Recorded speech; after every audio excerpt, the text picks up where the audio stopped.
Well, it's time to start checking in with some of our Central Division frenemies. Today, we have a crossover with the Locked On Avalanche crew. We're going to be talking Ryan Johansen's new home in the Mile High City. What happened with Matt Duchene? And is Cale Makar going to extend a wild EA Sports Madden-style curse on the NHL 24 video game cover? We'll talk about it today on Locked On Predators podcast.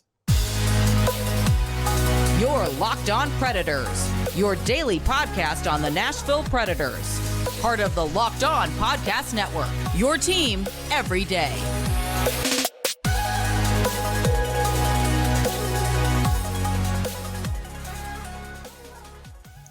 Our Central Division Frenemy podcast series continues with our friends from Locked On Avalanche, Chris, Shaggy, aka Kyle. How you guys doing? Thanks for joining us.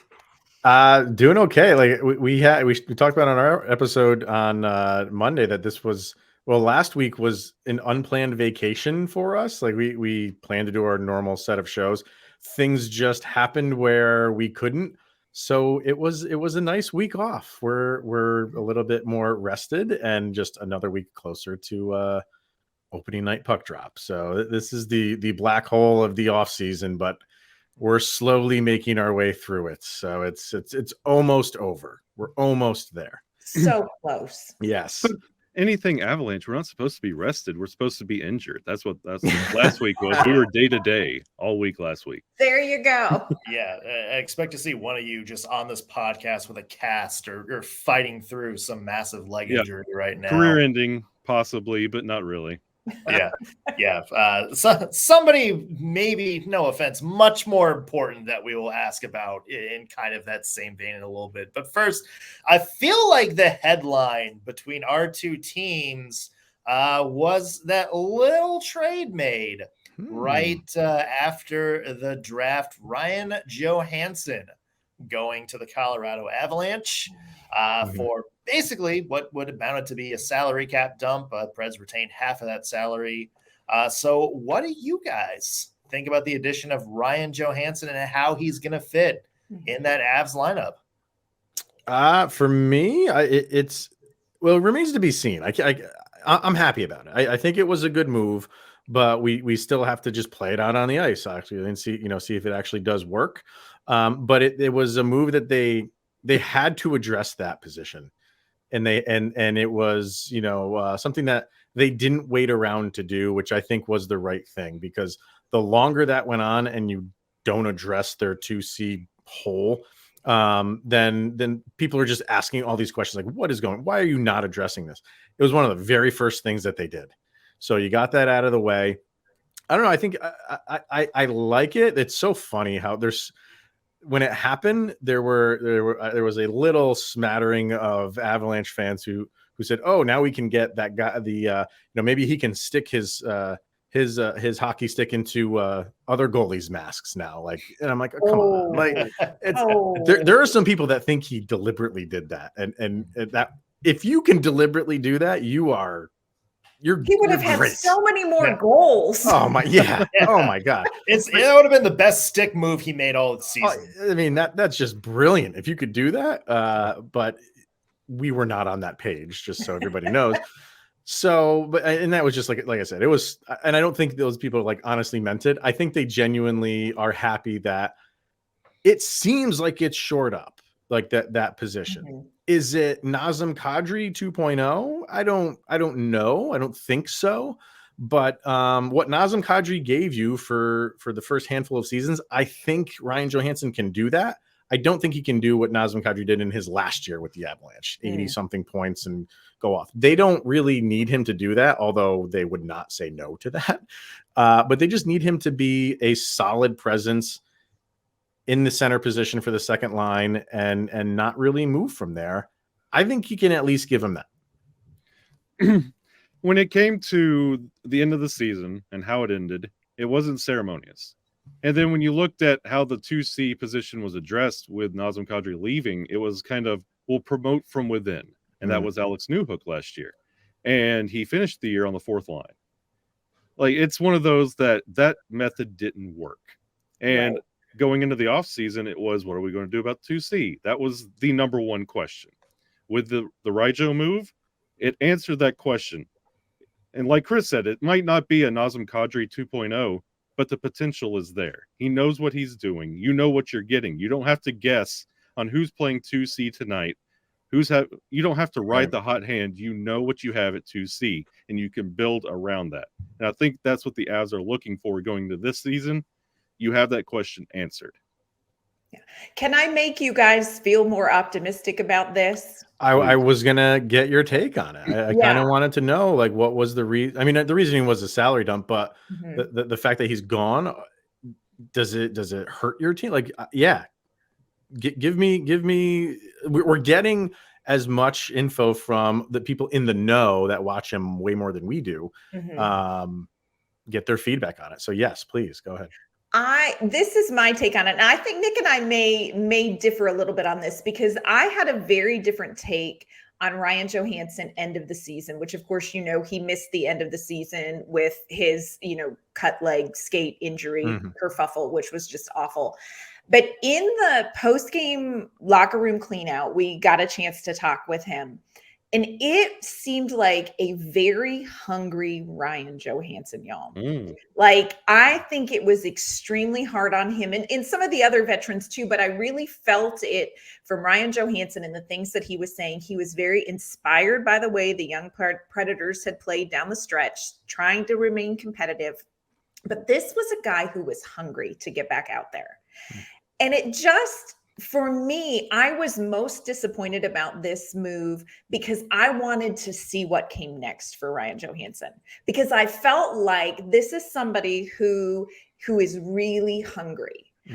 And when his back is against the wall, when Ryan Johansen is asked to prove it, he's a player who can.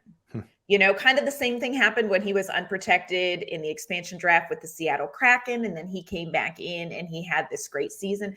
So if I'm y'all, I'm feeling okay about this Ryan Johansen thing, because I think he is coming in very hungry. I think this move is going to increase that, and I think it's a prove it thing, and I don't think he's going to disappoint. I really don't. So Anne added some optimism. Can now I add some pessimism? No, we moved past that part. Yeah. Well, we got 30 minutes to fill, so I'm going to do it. The thing with Ryan Johansen is, I agree. When Anne said that he was hungry at the end, it was one of the best sound bites I've ever heard from a locker cleanout. Was he said, I think a lot of these young players, kind of think they're coming in, they're going to start taking over spots. Come on, I'm here to prove that it's not going to be a cakewalk to them. He was then traded, so it's going to be a cakewalk for them. But the thing about Ryan Johansen, and Barry Trotz, when he took over, was very transparent in saying, it's like, look, this is a game that's getting faster. This is a game in where kind of your top nine needs to have speed, needs to have some element of quickness, especially down the middle. And quite frankly, that's not Ryan Johansen's game. Barry Trotz is very transparent in saying that. This is also a player who's now had a couple of major leg injuries, and this is a player who has underperformed for 3 of the last 4 seasons. So right. I think and I'll say this, I think Ryan Johansen certainly has a role. I think especially with, a team like the Colorado Avalanche, where he is going to be surrounded by a lot of really good players. He's not going to have to do everything himself. He certainly has a role. But if you're counting on him to kind of be that consistent number 2, like depth scoring guy, that's going to be a tough ask for Johansen at this stage of his career and what he's shown over the past couple of seasons. He might need some more help, maybe more than the Avalanche have right now. Who is he going to be playing with? Well, we've done some episodes on kind of guessing what the lines are going to be. And for this year, with Gabe Landeskog obviously being out all year, and on any other team, Mikko Rantanen is a top line guy. And right. I think like Jared Bednar loves to mix and match and move things around. He has no problems doing that at the drop of a hat, mid-game, doesn't matter. I think to start the season, Mikko Rantanen is going to be on the top line. That's just where he deserves to be. It's where he's comfortable playing with Nathan MacKinnon. But there are some people who feel like split them up, get top end talent on two lines. So it could be Mikko Rantanen on the second line. Again, I don't see that to start the season, but he likely will be with Val Nichushkin on one end. And that's another, it could be Arturi Lehkonen on another wing. That could be a second line right there. So there's so many different mixes and matches that they can do. Who else, Kyle? I mean, who else could be on that other wing? I would think that would be a Lehkonen and Nichushkin. Again, to Chris's point, the Avalanche run defense a little bit different too. You also run the risk of having like Sam Girard, a familiar name to you guys as well. Yes, we know. He will take the puck and he will drive it deep and he will skate around the goal, and everybody has to cover those positions to where Raijo doesn't have to be skating the entire length of the ice. He can kind of camp on the blue line for a little bit. He doesn't have to get all the way down there. So it depends on defensive pairings. I feel like you will get a better grasp on who works well with who, depending on speed, because Nichushkin, he's fast, but he's freight train fast. Once he gets there, there's no stopping him, but it takes a while to get there. So if you have Ryan Johansen doing the same, you might want to shake that up a little bit, which is why I like Chris's idea about Mikko on that second line as well. So about after your first 5 to 10 games, you'll have a really good idea on who's working well with who. And I think a big wild card here is Jonathan Drouin. That they sign out. Like you just don't know what. There's so many people out there that think that he is just going to start on that top line because he's buddies with Nathan MacKinnon. Doesn't work that way. I'm sorry, it doesn't work that way, and I don't think that works in Jared Bednar's house either. He will be given opportunities to do that, so that's why it's a tough question to solidify an answer right now, because they do have some questions on where those guys will fit. But whatever it's going to be on game 1, it is not going to be that way on game 3 or game 4. Like, they're going to use the preseason and probably the first couple weeks to a month of the season to really see what lines work the best. And even then, it's not going to be set in stone, just because he loves doing it. He just loves giving opposition like different looks all the time. Yeah, but the Avalanche also have the opportunity of players that get to play with Raijo and not have to play. They also have that depth working for them as well. So they have a little bit of flexibility. Yeah. One more question, and then we'll transition into some Preds talk. And it's somebody that you mentioned, and that's Jonathan Drouin, because this guy, to me, this is going to sound like a hot take, was one of the more interesting names on the free agent market.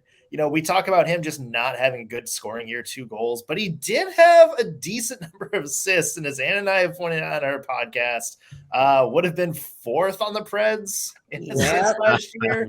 Wow. I mean, this to me seems like kind of a low risk, high reward kind of signing for the Avalanche. I mean, do you guys see him maybe unlocking some of the magic that he had back in Tampa Bay or some of his early years with Montreal?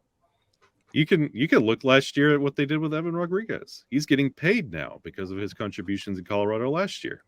I have the exact same feeling. It's the same project with Jonathan Drouin. It's low risk, high reward. If it doesn't go well, oh well. It's not really hurting the team that much.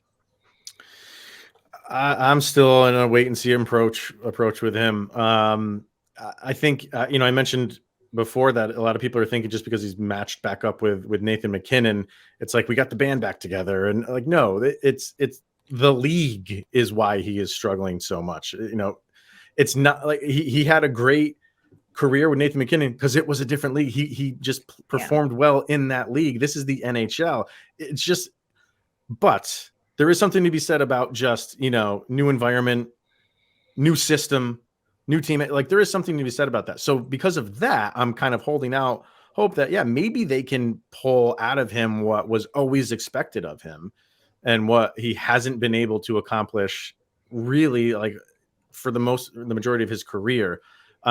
If but like you're saying, it is, they signed him for nothing, next to nothing. Mm-hmm. But the other side of it is, if he does have this coming out party, does he now spurn the Avalanche? Because they only signed him for a year. Mm-hmm. So now you're back in this whole boat next year, and everybody, especially including the Avalanche, are up against the cap again next year. So did they create a problem for themselves by not signing him to maybe a 3-year deal at that number? I don't even know if that's something that he would want to do. Maybe he wants to have a prove it year for himself so he can go cash in maybe the following year. There's so many moving parts to this, from the back end, from like the monetary, and obviously on ice stuff. And I have faith in the Avalanche system, Jared Bednar's system, that he can put guys in there that are like Jonathan Drouin and get something out of them. So I will say that. I will say, like, I am looking forward to seeing what they can pull out of him, because they've kind of hit pay dirt with some guys seasons before. Val Nichushkin, everybody wants to go back to that. Everybody wants to say, look what they did with Val Nichushkin, and just think like that's a miracle pill that they got and it's going to work for everybody. We'll see. We'll see. It's a wait and see for me. And I'm pretty sure this it's kind of the quiet conversation around Jonathan Drouin, but if it doesn't work in Colorado, where will it work? Right. And I think he has that understanding that, hey, you have the Nathan McKinnon factor, you have the Colorado Avalanche factor. If you can't make it work here, where are you going to find your next contract? So I think that's also in his mind going into this year. So I would expect for him to really be playing for the rest of his NHL career in this season. Yeah. Talked about Ryan Johansen being motivated. It sounds like Jonathan Drouin's motivated too. Mm-hmm. And there are a lot of players on the Nashville Predators roster that are going to be motivated this season. We'll talk about the Preds offseason changes, plus good news for you guys, Avs fans, about the NHL cover. But maybe also some bad news. There might be a curse associated with that. You're a good news, bad news guy. Like I know how to. You're a compliment sandwich, is what they call that. Right? Yeah. Do what I can. Sour Patch Kid. Yeah. Except I'm sour all the time. You know what's not sour? The deals that you can find on FanDuel, who are sponsoring today's show. Football season is about to kick off, and FanDuel is giving you the chance to win all season long, because right now, when you bet on a Super Bowl winner, you can get bonus bets every time the team you pick to Super Bowl wins during the regular season. So, for instance, if you pick the Titans or Broncos to win the Super Bowl, number one, what are you doing? Number two, if they do pull out a win during the regular season, you get bonus bets for every victory. You can use your bonus bets on spreads, player props, over-unders, and so much more. So visit FanDuel.com/lockedon and start earning bonus bets with America's #1 sportsbook. Again, that's FanDuel.com/lockedon to get started.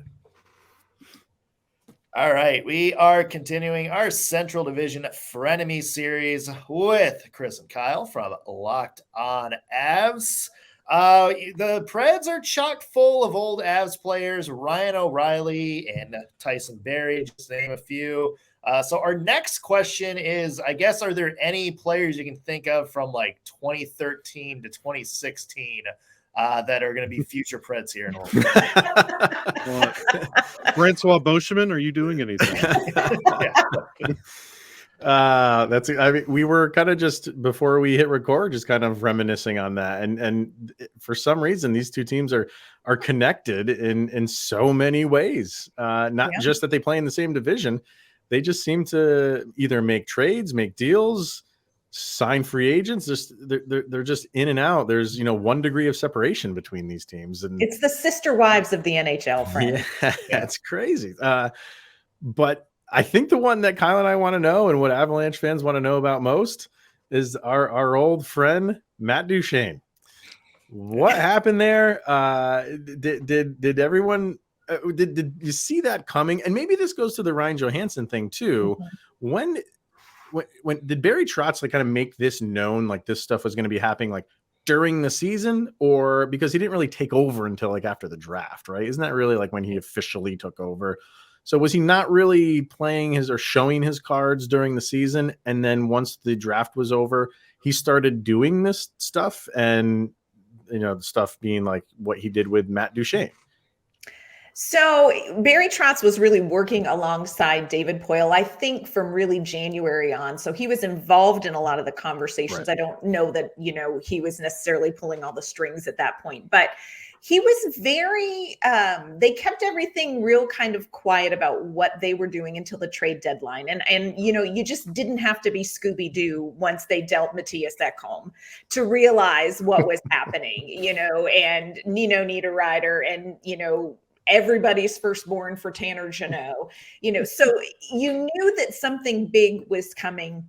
You also knew that those two $8 million contracts were a bane of the existence of Nashville Predators fans. That was kind of their middle name, Ryan Johansen and Matt Duchene, $8 million centers. So it always has been kind of a thing. I will say that Barry Trotz called Ryan Johansen out at the end of the season press conference about his speed and coming back. So, I would say for me, anything was possible once the trade deadline hit. Like, I felt like, okay, Barry Trotz, nothing is going to happen at this trade deadline that Barry Trotz doesn't know about, is not in on. So anything felt possible. I will still say when they traded Johansen, I thought that bought Matt Duchene maybe a little bit of time, but it didn't. And it came with some interesting comments from Barry Trotz, who talked about wanting a reset in the locker room. Yeah. Yes. So, You heard, as Ann referenced, Barry Trotz really say, like, this was an extension of everything that happened at the trade deadline, where they're kind of just wanting to change the culture and just get some new voices in that locker room. I think the Duchene thing was a surprise because of what the Preds had to do to get him off the roster. Like, they bought out 3 more years at $8 million per year. That is not easy pocket money for a lot of NHL teams, including the Preds, who already still have the Kyle Turris buyout on the books. They have part of Matthias Ekholm's salary retained. They had just retained $4 million of Ryan Johansen's deal. And now all of a sudden you have dead cap for the next 6 seasons. That says a lot about Barry Trotz being like, there's more value in not having Matt Duchene here than there is in keeping him. And I think that really kind of said something without just outright saying something. And I'm curious, and you're touching on it, because I think all Avalanche fans kind of want to know the same thing. Two questions. One, Matt Duchene's voice in the locker room, did he sing everything? 2, was like you bought out Matt Duchene for the next 3 years. That's a steep buyout. 6 years, right? It's 6 years of dead cap. It's of dead cap, right? Of dead cap. Or you bought out I get what you're saying, Kyle. Go ahead, And was it really that bad? Yeah. No. This is like, it's a head scratcher to me a little bit. Yeah, and that's the thing. We're not Matt Duchene apologists here. Right. We are also former Matt Duchene team. Yeah. But just trying to figure this out. And that's I think the thing that a lot of people who are kind of against this move said is, look, this guy a year ago had 86 points. Exactly. Even last year, he was the Preds' leading goal scorer, had like 53 points in 71 games, which, I mean, it's a drop off, but it's still decent. And as you're going into the season with all of these new players and all of these up and coming sort of prospects you want to get, somebody like Matt Duchene scoring is still something you would love to kind of have there with you. And as you mentioned, like, you're probably not going to compete for the Stanley Cup within the next 3 years, and you're not up against the cap at all either. So kind of what's the point of buying out the last 3 years rather than just keeping an asset who can still give you something on the team? Like that's kind of the argument against getting rid of Duchene. And that's I think sort of the big question that a lot of people are asking. And maybe that does kind of tell you something about what the locker room culture was. Do you feel that it's a coincidence that he stayed in the division? Is this one of those things where it's, he didn't want this to happen? Like he picked where he wanted to go. I think that was the first contract that he got to pick where he wanted to go.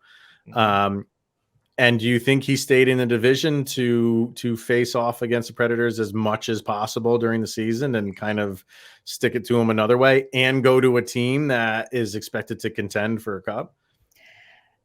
I mean, yes. Okay. We'll just say yes. I mean, now it caused a huge ruckus in Nashville. Some comments that he made about, I've never been on a team that has been competing for the Stanley Cup. I've just never had that experience. We know that. Yeah. And in Nashville, everybody's like, hey, dude, what's the, what's the common denominator?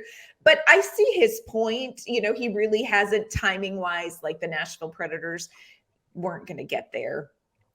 I think I think that he's going to want to stick it to the man.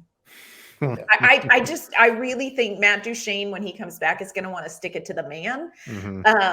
I think he did not want to go. He did not want to leave Nashville. I think he felt very comfortable that he wasn't going to probably leave Nashville. He did say when the move happened with Ryan Johansen, he was like, I might want to keep my antenna up. This is, something's happening. Here's what I will say. There were, in that locker room with these young players that the Predators had at the end of the season, there were some different leadership voices in there. Colton Sissons, UC Saros, who is such a quiet man, but had some things to say. Tyson Barrie, who we all know and love, or don't love. Oh, yeah. I'm a Barrie fan. Adore him. They say he has mom energy, which I'm like, I'm here for this. But I think they liked those voices in the locker room. And Ryan O'Reilly, Gus Nyquist, these guys they brought in, the word is culture and leadership. And I think if you're Matt Duchene, you are walking away from Nashville feeling a little bit like they're saying some things without saying some things. True or not, that's the vibe. Daryl Sittler is famous for that 10-point game as a member of the Toronto Maple Leafs. December 23rd, Predators versus Stars at Bridgestone Arena. Matt Duchene, I think, is going to be poised to break that record. He's doing everything he can to just score 15 points in that game. FanDuel that, baby, is what you're saying? Yeah. FanDuel the over on Matt Duchene. Wow. Yeah, it felt like they asked Tyson Barrie and Ryan O'Reilly to check the references on Matt Duchene, and he was shown the door. Yeah, it's crazy to think, like, this is his 5th team. Yeah. Matt Duchene. That is just crazy to me. And you guys are saying things like, you're really not expected to compete in the next 3 years or whatever, however you feel.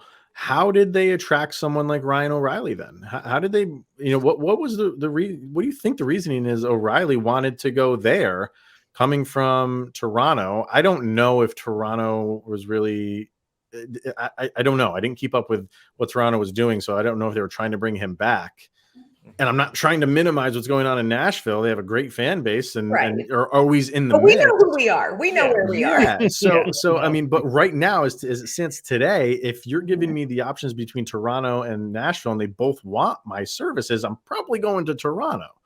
Yeah. So, I thought that it's a good signing. It's a pretty good number. But for a guy who's 32, almost 33, those guys around that age kind of start looking around to say, like, where can I go make one more run before I'm on the downside if I'm not there already? I was a little surprised to see that signing. I think it's a good signing for them, but I did not think Ryan O'Reilly was going to go to Nashville. Well, I can say 4-year contract, and then that kind of ends the conversation right. And money. Money is great. Sure. The other thing I think with Ryan O'Reilly is he's probably going to get a chance to play a more prominent role in Nashville than he maybe would have in Toronto or Pittsburgh. That was another team that was kind of, rumored to be kicking the tires. A lot of people kind of penned him as a support guy. Sort of maybe, fringe second line, maybe a good third line player like he was in the playoffs for Toronto. But in Nashville, he's going to get a chance to kind of go back to being the guy. We think he's going to be maybe starting the season as the number one center, maybe dropping down to number two, just in case Barry Trotz wants to split up him and Philip Forsberg. And the other thing is, I just think he's got a chance to play with some young talent. And this is something that he brought up when he did his press conference here in Nashville. He's going to be playing alongside guys like Luke Evangelista, Phil Tomasino, eventually somebody like Joachim Kamel, like the top offensive prospects in the Preds system, looking for a guy like O'Reilly to maybe shore up some of the defensive responsibilities so they can go and do their thing. And I do think that kind of situation maybe can revitalize a player like O'Reilly, who's, kind of played with the same teammates over the past little bit. You saw how revitalized he was playing in Toronto.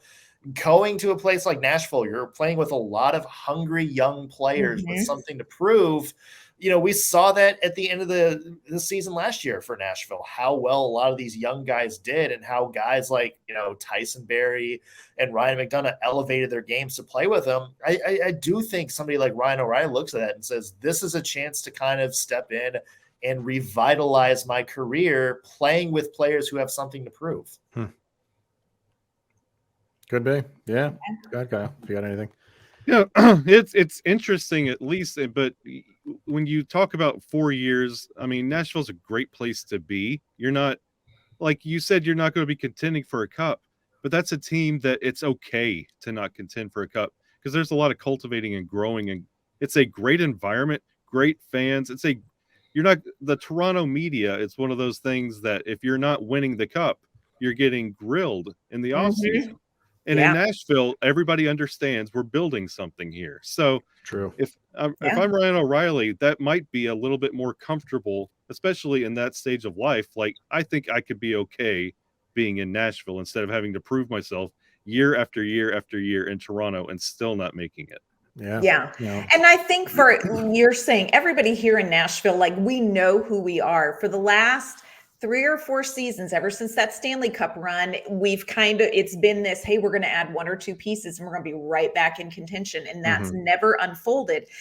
It's crystal clear right now. Everybody knows in Nashville where the Predators are. We are developing some young players. We're bringing in some veterans to help along. We are not going to be in cup contention. If we make the playoffs, it's going to be by the hair on our chinny chin chins, and it's going to take a lot of other things going our way. But the thing is, I think the fans in Nashville and players like Ryan O'Reilly are okay with that because you really do know where you stand.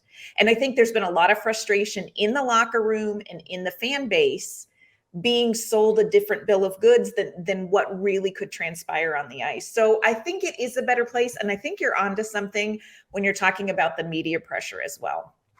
We're laid back here in Nashville. We just love y'all. You mentioned Forsberg briefly.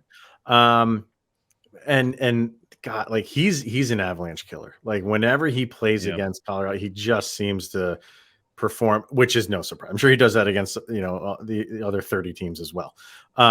What's going on with him? I know he's technically injured reserve right now, right? And I should hate that guy more than I do. Like I said, the way he plays against Colorado, he's just one of those guys that has their number and just plays well. In baseball, players just hit well against a team or hit well in a park. He just plays well against Colorado. And you watch interviews with him, and he just seems like a really cool guy. And he is. The mustache. It's the stash. It is totally the stash. So what's going on with him? What are they expecting him back start of the season? Is everything on par for that? So according to Barry Trotz, yes. He had the dreaded upper body injury at the end of last year, which I think everybody can kind of read between the lines and know what that is.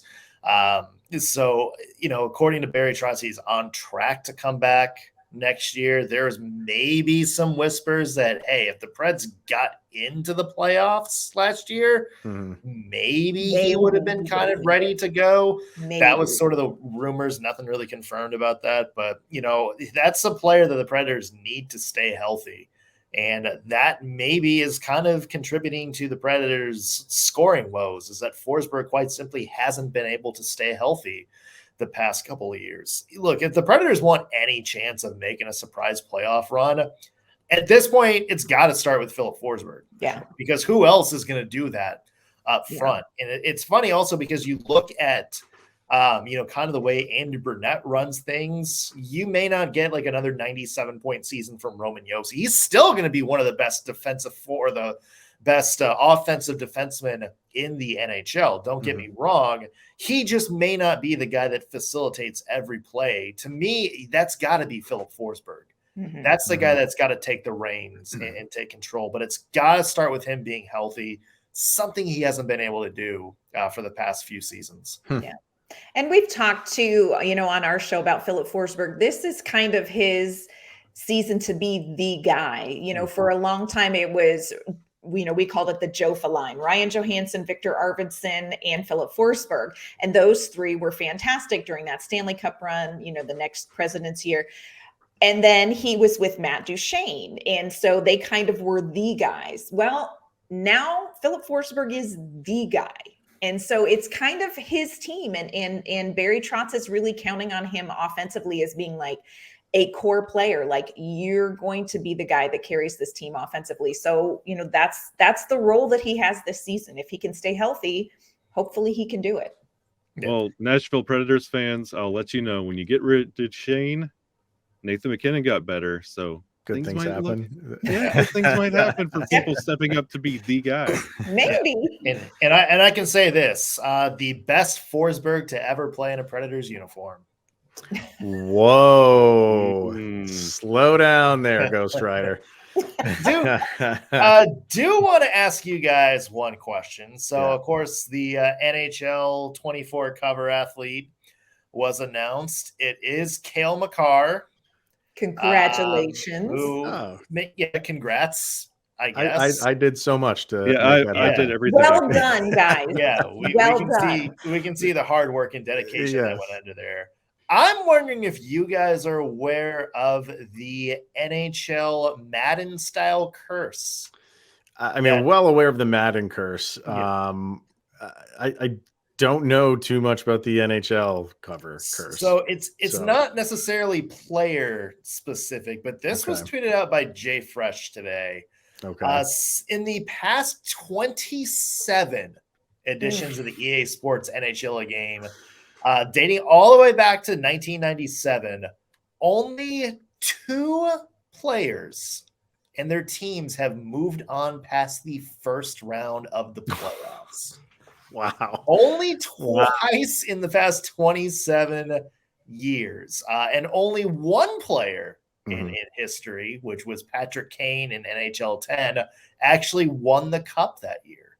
So I guess my question is there a witch doctor or somebody in the Denver area that you guys have on speed dial that can give the good vibes to Cale Makar or the EA franchise? Well, I could say firsthand, last year was Trevor Zegras and Sarah Nurse asking a lot. That's true. You're asking a lot there. And honestly, in the EA's NHL covers, they have been very up and down with who they select. This feels like finally the first one that everybody's like, yes, finally. When it comes to curses, this is one of the things that go with the Avalanche mentality. Will knock that expectation down too. Like, if that's kind of the talk around it, it's like, okay, fine, we'll take care of this, and it's going to be asked of Cale Makar, and Cale Makar is going to answer it in the most sweetest way, where it doesn't affect him, it doesn't bother him, and they're going to keep doing Avalanche things.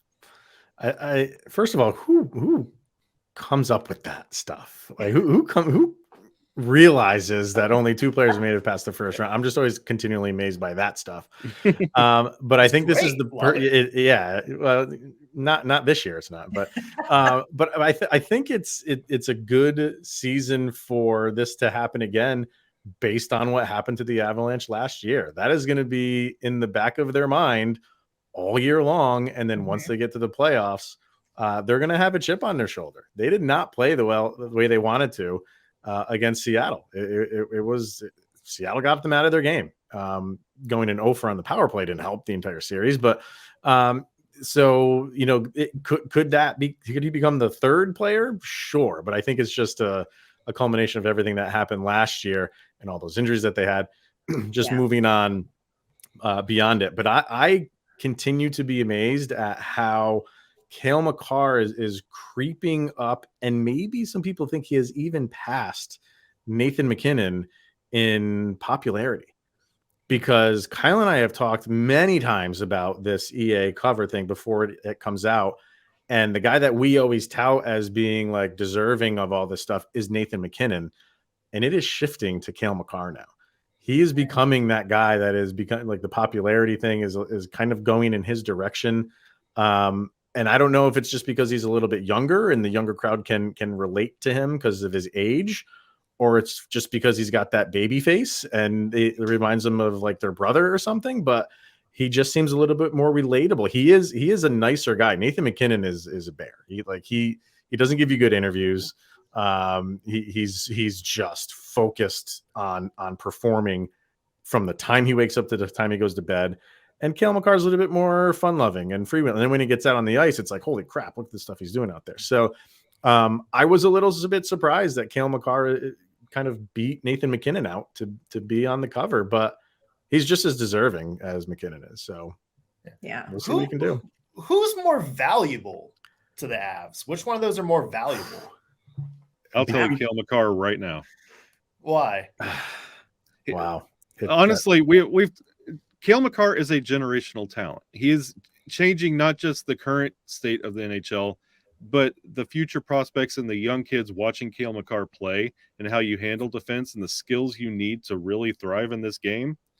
Whenever you talk about Nathan MacKinnon, there's the Austin Matthews, the Connor McDavids. He has his peers. Find an equivalent to Cale Makar. I dare you. I mean, there's no wrong answer there. And I think whoever you go with, it's a razor thin margin. But Cale Makar is making playing defense cool again, like, or the defensive position. Yeah. You know what I mean? Like how Steph Curry, there I go with the Golden State Warriors again, Kyle. I don't know why I mentioned the Golden State Warriors. I have a tally. It's crazy. Yeah. Like how Steph Curry made shooting threes cool. Cale Makar has kind of made like the defensive position cool again.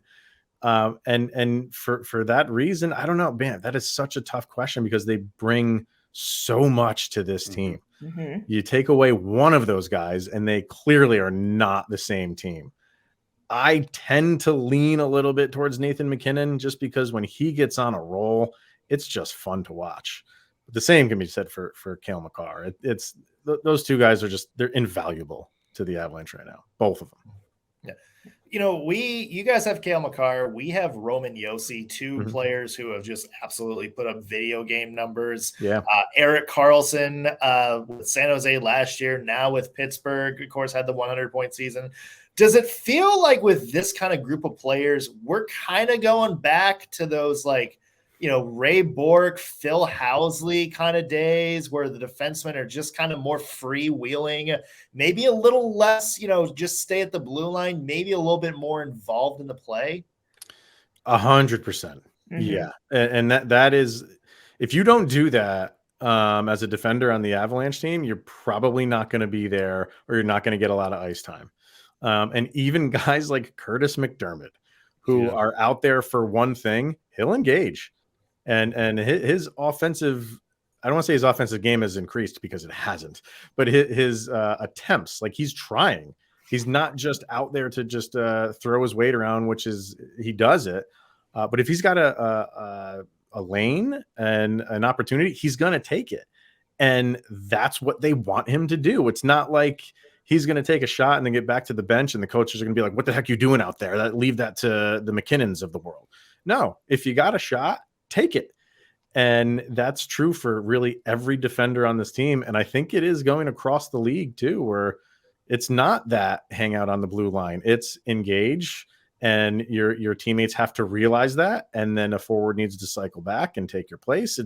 it's a science now, and how they run offenses now, and it's I love this style of play. Love it. Mm-hmm.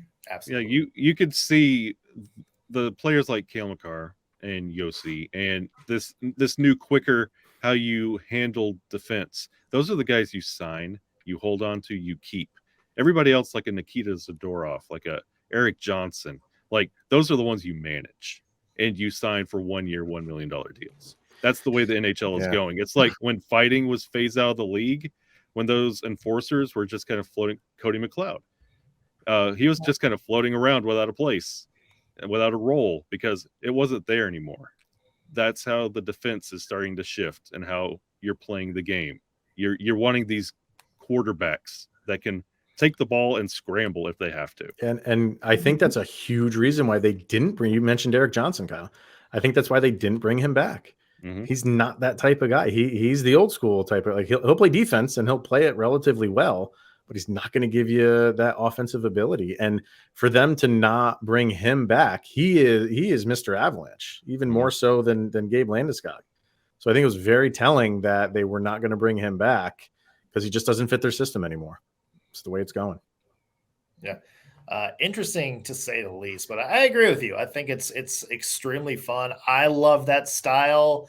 I hope it stays. It's kind of funny just how the NHL, twists and turns over the years. I remember the Bruins and Kings won the cup there at the 2010s, and it's all about, goaltending and structure and, winning the hard way.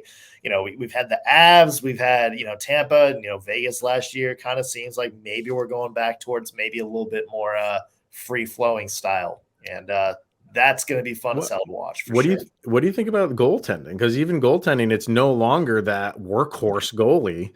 Like, you got to have a tandem. You have to.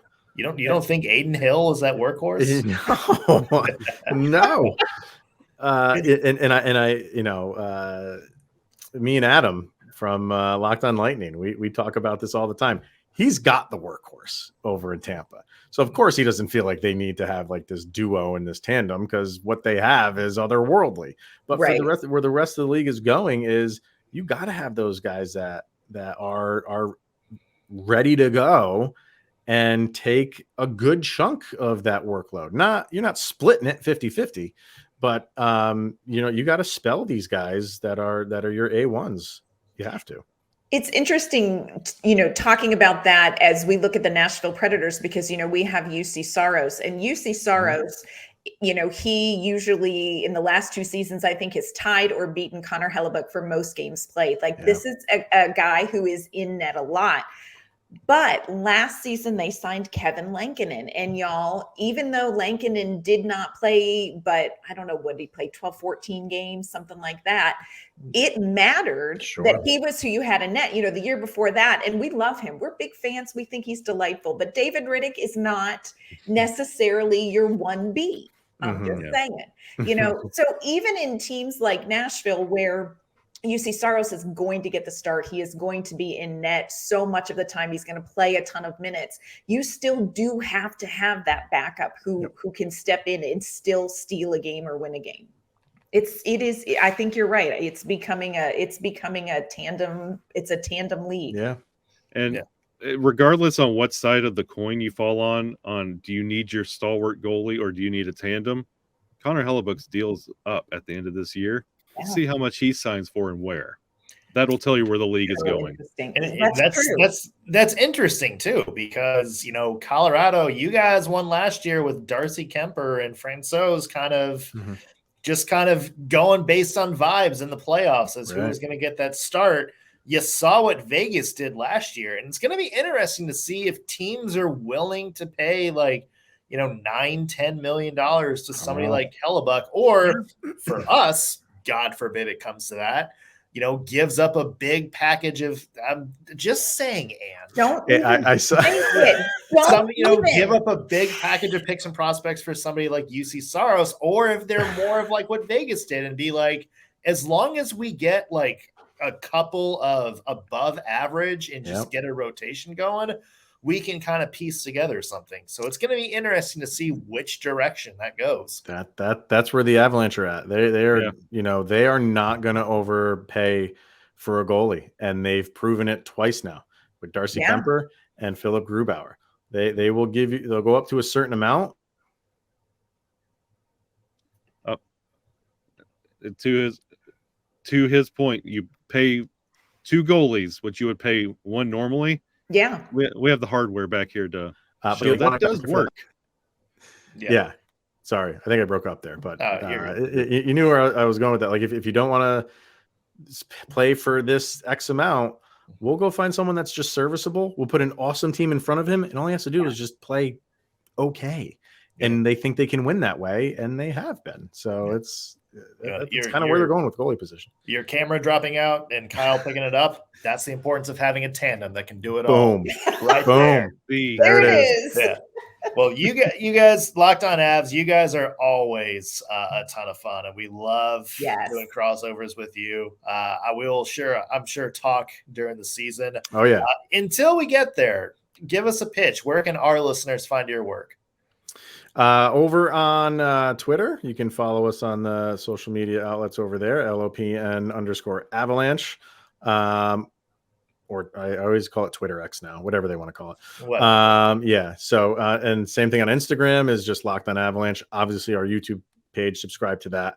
And then Kyle has his own Twitter page, which you can follow, which is at Shaggy Von Doom. Tighten up, by the way. Gotta love it. Let's go. Yeah. Let's go. Awesome. Love it. Yeah.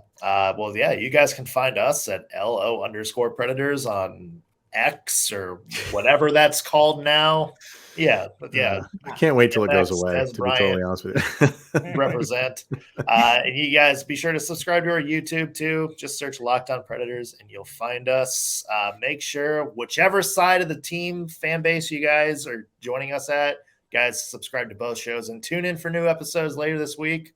We'll see you then, everybody. All right. Have a good day.